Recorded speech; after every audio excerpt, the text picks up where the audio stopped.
Bonjour, bienvenue dans cette nouvelle Minute Santé. Aujourd'hui, nous allons parler de l'eau fonctionnelle.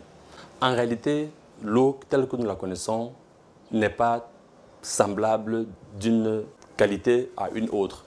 En effet, vous devez savoir que l'eau, dans sa structure, est formée de macromolécules. C'est-à-dire que c'est des molécules d'eau qui sont associées les unes avec les autres pour constituer ce qu'on appelle les amas. Et en tant que tel, vous devez savoir que lorsque vous avez une macromolécule qui doit passer à travers un orifice, sa taille peut représenter un facteur bloquant.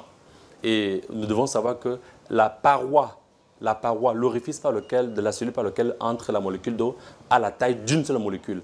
Et donc, lorsque votre eau est sous forme de plusieurs molécules en amas, elle ne pourra pas passer. Et l'eau fonctionnelle est donc cette eau qui a donc une structure linéaire et qui passe de façon en chaîne. Et c'est de cette façon qu'elle va aller dans la cellule faire le travail qui est attendu. Parce que l'eau permet d'absorber les nutriments, permet de désintoxiquer l'organisme, permet de convertir la nourriture en énergie. L'eau permet de lubrifier, notamment les articulations. Vous imaginez une articulation qui n'est pas lubrifiée, à quel point cela peut faire mal. L'eau va permettre d'améliorer la circulation d'oxygène dans le sang. L'eau permet effectivement la digestion.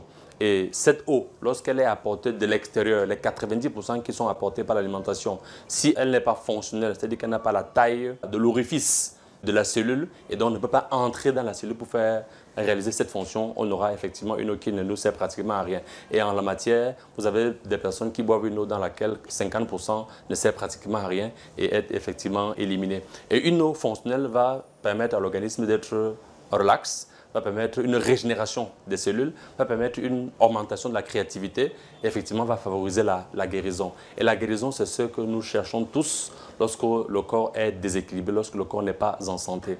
Et quoi de mieux que cet élément premier pour participer à l'effort de guérison de l'organisme. Parce qu'une fois de plus, vous devez le savoir, notre santé est notre premier capital.